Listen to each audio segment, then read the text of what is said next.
Hello दोस्तों, मैं एल्की निरल आप लोगों को अपने ही चैनल पे बहुत बहुत स्वागत करता हूं। दोस्तों, आज हम लोग पढ़ने वाले हैं क्लास 10th का ज्योग्राफी भूगोल। चैप्टर होने वाला है तीसरा, जल संसाधन। तो हम लोग इसमें चैप्टर 3 को कवर करने वाले हैं। तो चैप्टर 3 में ये दूसरा पार्ट है। इससे पहले हमने पार्ट 1 पढ़ लिए हैं, तो ये चैप्टर 3 के लिए दूसरा पार्ट होने के लिए जा रहा है। और इसमें हम लोग एक एक टॉपिक को समझेंगे चित्र के माध्यम से, बिल्कुल आसान और सरल तरीके से।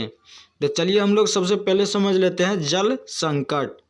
तो देखिएगा था, जल की आपूर्ति में कमी जल संकट के रूप में जानी जाती है। ठीक है, जब भी जल की आपूर्ति में कमी हो जाएगा तब उसी को क्या कहते हैं, जल संकट कहते हैं, या जल संकट के रूप में उसे जाना जाते हैं। कहते स्वीडन के जल विशेषज्ञ फॉल्कन मार्क के अनुसार प्रत्येक व्यक्ति को प्रतिदिन 1000 घन मीटर जल की आवश्यकता है। इससे कम उपलब्धता जल संकट है ना। ठीक है, फॉल्कन के अनुसार जो है ना, प्रत्येक व्यक्ति को प्रतिदिन 1000 घन मीटर जल की आवश्यकता होती है। जब इससे कम हो जाता है तब यही क्या कहलाता है, जल संकट कहलाता है।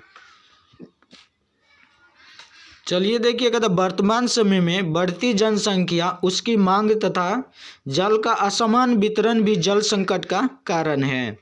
जनसंख्या से न केवल जल का घरेलू उपयोग बढ़ता है, बल्कि अन्न उत्पादन हेतु जल संसाधन का अधिक उपयोग कर सिंचित भूमि में भी वृद्धि की जा रही है, जिससे ग्रीष्म ऋतु में कृषि कार्य किया जा सके, जिससे निकट भविष्य में पेयजल की गंभीर समस्या उत्पन्न होने की असीम संभावनाएं हैं।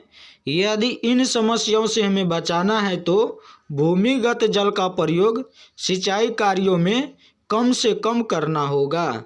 तो देखिए, इसमें कहा जाता है कि जल संकट का जो मुख्य कारण है वो क्या है वर्तमान के समय में, वो है बढ़ती जनसंख्या।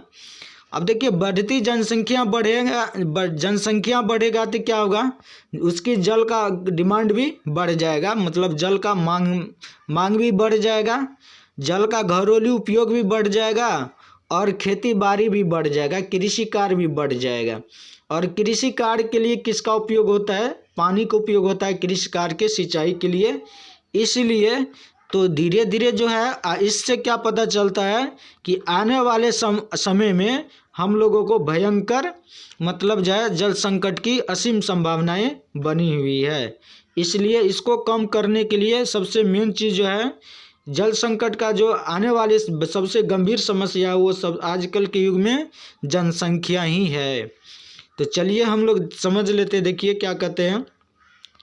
तो देखिए, जैसा कि आप लोग देख पा रहे हैं, ये जल संकट के कारण ही क्या हो गया, जमीन में दरार पड़ गई। और देखिए जल स्तर, इसका भूमिगत जल स्तर कितना नीचे चला गया है। ये देखिए पानी को किस तरह से सेव करके पी रहा है। यहाँ पे देखिए किस तरह से जल, इसमें जल के कारण भूमि में दरारें हो गई है। तो ये सब क्या दिखाई दे रहा है, जल संकट की समस्या दिखाई दे रहा है।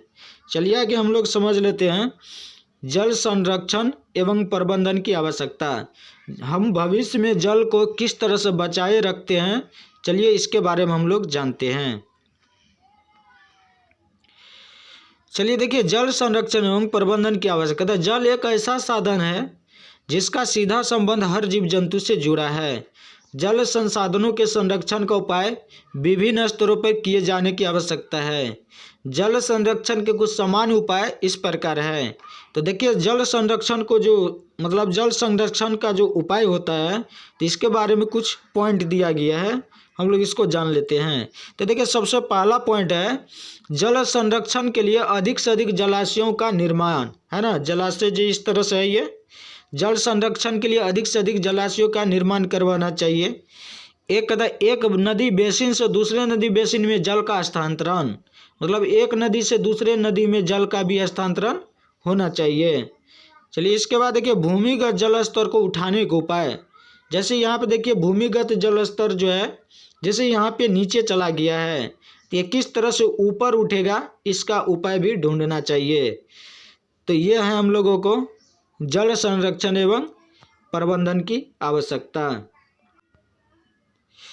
चलिए देखिए, वर्षा जल संग्रह एवं उसका पुनर्चक्रण। चलिए हम लोगों का वर्षा जल संग्रहण एवं उसका उपयोग। देखिए वर्षा जल भी क्या है, मीठा जल है जो हम लोगों को उपयोग में आता है, क्योंकि वर्षा जल जो है मीठा जल है, इसलिए वर्षा जल को भी क्या करना चाहिए, उसको संग्रह करके रखना चाहिए और पुनः उसको पुनर्चक्रण करके उपयोग में लाना चाहिए। तो चलिए हम लोग इस टॉपिक को पढ़ते हैं, वर्षा जल संग्रह एवं उसका पुनर्चक्रण। कहता है वर्षा जल संग्रह भूमिगत जल की क्षमता को बढ़ाने की तकनीक है। वर्षा जल जो देखिए, जब वर्षा होता है तो भूमिगत जल क्या होता है, ये ऊपर उठाता है, और जैसे वर्षा के समय खत्म होता है तो भूमिगत जल जो है क्या होता है, ये नीचे चल जाता है। ठीक है, तो भूमिगत जल को जो बढ़ाने की ताकत होता है वो होता है वर्षा का जल। देखिए क्षमता को बढ़ाने की तकनीक है, इसमें वर्षा के जल को रोकने और इकट्ठा करने के लिए विशेष ढांचों जैसे कुएं, गड्ढे आदि का निर्माण करना शामिल है। अब देखिए वर्षा के जल को कैसे हम लोग, यदि वर्षा को जल को मतलब संग्रह करना है, रोक करके रखना है, तो इसके लिए क्या करना पड़ेगा। तो देखिए वर्षा जल को रोकने के लिए गड्ढा खोदना पड़ता है और कुआं खोद के रखना पड़ता है, जिससे कि वर्षा का जल इसमें संचित रह पाता है। चलिए देखिए क्या कहता है कि वर्षा जल संग्रह के उद्देश्यों को निम्नलिखित बिंदुओं के माध्यम से वर्णित किया जा सकता है। तो देखिए वर्षा जल को या संग्रह को किस तरह से उसको रखना चाहिए, हम लोग इसको पॉइंट बाय पॉइंट समझते हैं।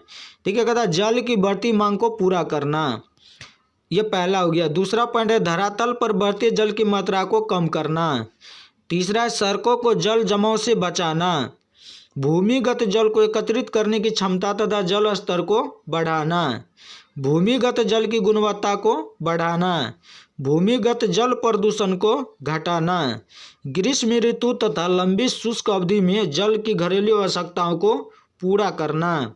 तो ये है हम लोगों को वर्षा जल संग्रह के कुछ उद्देश्यों के निम्नलिखित बिंदु जो कि यहाँ पे दर्शाया गया है। चलिए आगे हम लोग समझ लेते हैं। कहता है जल के कुशल प्रबंधन के लिए निम्नलिखित बिंदुओं को ध्यान देना चाहिए। मतलब जल को कुशल प्रबंधन किस तरह से किया जाता है, हम लोग इसको पॉइंट बाय पॉइंट समझते हैं। ठीक है, कहता है जन जागरण पैदा करना और जल के संरक्षण और उसके कुशल प्रबंधन से संबंधित सभी क्रियाकलापों में लोगों को शामिल करना। भूमिगत जल निकास इकाइयों की निगरानी, जिससे इन्हें सूखने से बचाया जा सके। सभी जल निकासी की इकाइयों जैसे कुओं, नलकूपों आदि को पंजीकृत करना। जलाशयों को प्रदूषण से बचाना। एक बार प्रदूषित होने पर जलाशय वर्षों बाद पुनः उपयोग हो पाते हैं। जल की बर्बादी तथा जल प्रदूषण को रोकने के लिए जानकारी पाइपलाइनों की तत्काल मरम्मत करना। तो ये तो हम लोगों को कुछ जल संकट से संबंधित पॉइंट जिसको हमने इसमें समझने का प्रयास किए हैं। यदि आप लोगों को थोड़ा भी वीडियो अच्छा लगा होगा तो हमारे चैनल को सब्सक्राइब कर दीजिए, ताकि इस तरह के वीडियो सबसे पहले आप लोगों के पास पहुंच जाएगा। तो वीडियो में बने रहने के लिए बहुत बहुत धन्यवाद। फिर मिलते हैं नेक्स्ट वीडियो में, तब तक के लिए जय हिंद।